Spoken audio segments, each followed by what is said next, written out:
Muito bem. Então, pessoal, nós vimos até agora, recapitulando, né, nós fizemos primeiro uma conceituação do que seria o Estado, né, a proposta do Estado para conosco. Vimos onde está escrito o papel do Estado, lá no mínimo no artigo 3º da Constituição. Daí vimos que o Estado se organiza, né, através de um instrumento chamado administração pública, para poder atender ao bem comum, que seria aquelas 3 funções que vimos lá, estabilizadora, alocativa e distributiva.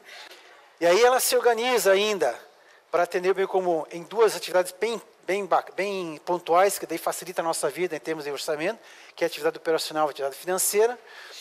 Daí vimos que, por conta dessa necessidade de atender o bem comum, tem instrumentos de planejamento, né? Então vimos lá o plano diretor, PPA, LDO, e vimos inclusive como é que se elabora o orçamento público. Aí, por fim, nós mostramos uma transparência ali, em que mostrava pontualmente, né, como se faz, como se pensa, melhor dizendo, né, um plano diretor, um PPA, uma LDO e a LOA. E agora esses instrumentos vão para, isso seria a fase 1, 2, e agora vão para a fase 3, que é a fase, né, a terceira fase da proposta orçamentária, que é a fase lá cadê aqui? Do estudo e aprovação do orçamento. É o pessoal lá do nosso legislativo que vai atender a nossa vida. Muito bem, né, que nós estamos então aqui? Estamos aqui na fase 3, estudo e aprovação do orçamento. Muito bem. Aqui, pessoal, como ciclo orçamentário, é o nosso papel. Primeiramente, percebe aqui, eleger umas boas pessoas, uns bons camaradas lá, boas pessoas, porque é esse pessoal que vai, se pegar o orçamento, vai dirigir a nossa vida para o ano seguinte. Se for o LDO, e no ano seguinte, se for um PPA, é a nossa vida para os próximos 4 anos, e se for um plano diretor, para a nossa vida para os próximos 20 anos. Então tem que ter muita atenção com quem nós colocamos lá. Mas fora isso, nós vamos ver o papel muito breve, o papel da Alep nesse orçamento. Muito bem, o que aconteceu? Lembra lá que nos 3 planos, para ficar mais preciso aqui, PPA, LDO e LOA, foi encaminhado um instrumento, uma carta de representação, de recomendação, isto é um resumo, né, do que contém aquela proposta orçamentária, com as circunstâncias, os planos, né, os projetos, atividades, valores, objetivos, etc. Esse pessoal, então, vai receber então, essa mensagem circunstanciada, né, dessas 3 esferas, vamos falar só do orçamento por enquanto, receberam essa informação, esse grupo de documento, eles devem ter lá na comissão, lá na Assembleia, uma comissão, talvez assim, nome Orçamento de Finanças, enfim, com esse nome parecido, para fazer o quê? Desmontar esse orçamento, por programa, quem sabe, por áreas, desmonte esse orçamento e vai estudar esse orçamento, para primeiro verificar, porque em tese, esse pessoal que está lá conhece muito bem o Paraná, né? Conhece regiões, né? Conhece tudo direitinho. Então, nada mais correto desse pessoal desmontar o processo e verificar se aquela necessidade daquela região, ou onde ele está no plano e se contempla da forma combinada. Então, essa é a ideia inicial. Bom, aí o papel deles, então, é avaliar tudo isso, verificar tudo isso e fazer as suas emendas diversas. Então, lá, ó, ele vai fazer o quê? Vai proceder à análise de todos esses instrumentos, né? Tem prazos para isso, vai propor as várias emendas, normalmente emendas que às vezes pode substituir, tirar uma ação e colocar outra no lugar. O que não dá é para colocar mais ações, mais despesas sem indicação do recurso. Tanto é que a gente vê muitas discussões entre assim, pessoal da oposição e não oposição, que diz, minha emenda não foi colocada, enfim, há uma discussão, lógico, vai na sua base territorial, base eleitoral, e comenta que mandou várias emendas e o governador não concordou com nenhuma. Mas se ele não avisa a população que deve olhar lá no diário oficial, se for o caso, as emendas que ele fez, mas as razões do veto. A maioria das razões do veto é falta de indicação do recurso, a sua maioria. Tá? Então, lógico, essa parte é omitida às vezes, né? A população fica brava com o governador. E não é, tem que a indicação do recurso. E aí, porque não se pode aumentar a despesa sem a provável receita. Ou então exclui aquela despesa que já estava carimbadinha lá e põe outra. Por isso nós falamos da justificativa no programa, de tal forma que seja quase impossível deles mexerem. Mas mesmo assim, o pessoal tem emendas. Então, no Brasil todo, estados e municípios, e federal, tem o governo Poder Executivo, já deixa reservado um certo montante para as chamadas emendas parlamentares, né? Então já está lá. E aí nós vamos ver aí que a Constituição coloca, a emenda constitucional, aliás, coloca, que pode fazer emenda que quiser, desde que atenda a certa área. Vamos ver daqui a pouquinho. Então o papel do pessoal é fazer essa análise. Bom, como a lei orçamentária, se falarmos só dela, ela é uma lei como qualquer uma outra, ela respeita o mesmo rito, né?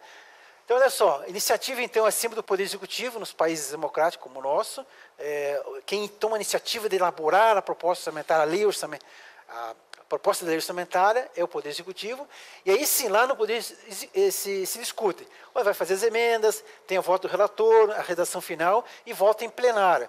Então, aquele grupo, como eu falei para você, desmontou o processo, e aí fez as emendas e daí descreveu, né, todo o relato, e aí vai para plenário para fazer as votações, para que as pessoas não participaram. Então, aqui a gente já percebe que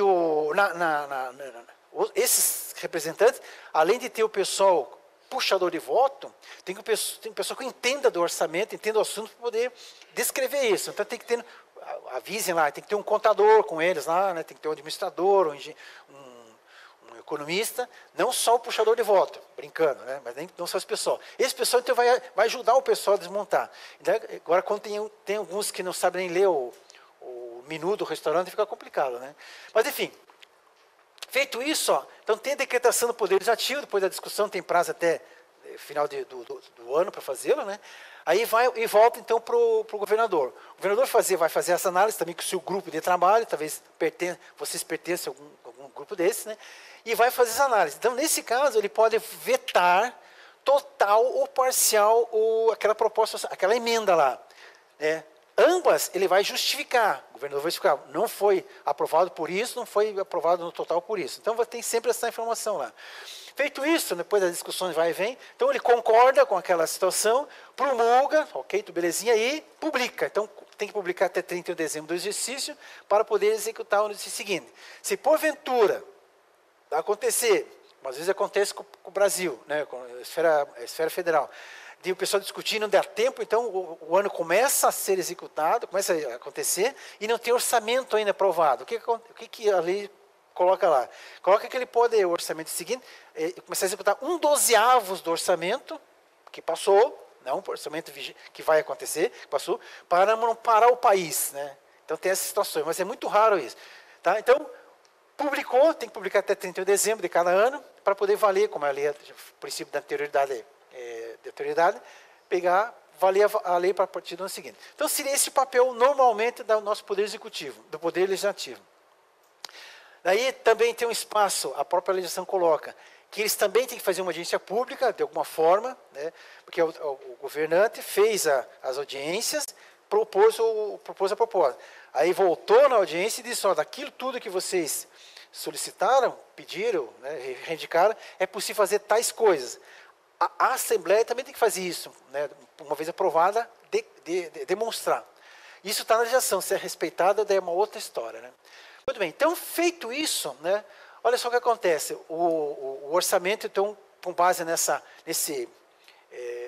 situação, é um documento legal, é uma lei, não é uma lei impositiva, a gente vai ver, é uma lei autorizativa, que contém a previsão da receita, fixação de despesas, tem um período de tempo, normalmente no Brasil é 1 ano, e sempre o poder de iniciativa é do Poder Executivo, e a base utilizada então foi o Plano Diretor, PPL, LDO e LOA, e os orçamentos em execução, e aí a palavra final sempre do Poder Legislativo.